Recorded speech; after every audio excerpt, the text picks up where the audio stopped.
Welcome to Module 4 of Understanding Regulation W. In this module, we're delving into the intricate world of restrictions and exceptions.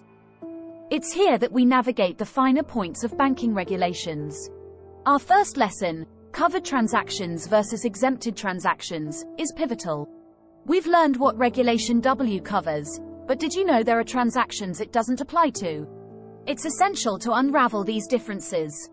Understanding which transactions Regulation W governs and which it doesn't is key for financial institutions to operate effectively and stay compliant. In Lesson 4.2, we're delving into affiliates and their definitions. Who exactly qualifies as an affiliate under Regulation W? It's not as straightforward as it may seem. Navigating these definitions can be complex. We'll break them down and help you grasp the nuances. It's about understanding who's considered part of the same corporate family in the eyes of the regulation. Now, let's explore exceptions to the rule. Regulation W isn't rigid. It acknowledges certain scenarios where the restrictions may not apply. Identifying these scenarios is crucial. It's like finding the hidden paths within the regulation, allowing for specific transactions that might otherwise be restricted. Finally, in Lesson 4.4, we'll uncover the special rules governing affiliated transactions.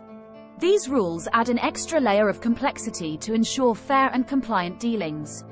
Knowledge is power, and understanding these special rules empowers financial institutions to make informed decisions while navigating the world of Regulation W.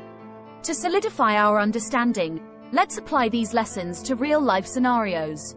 Imagine a bank dealing with covered and exempted transactions, defining affiliates, and navigating exceptions. Rest assured, financial institutions invest significant efforts in safeguarding compliance with Regulation W. They have dedicated teams and technologies to ensure they adhere to these intricate rules. Summarizing, as we conclude Module 4 on restrictions and exceptions under Regulation W, we've explored the differences between covered and exempted transactions, delved into affiliate definitions, discovered exceptions, and understood special rules. If this module has enriched your understanding of Regulation W, please give it a thumbs up and consider subscribing for more enlightening lessons on banking regulations.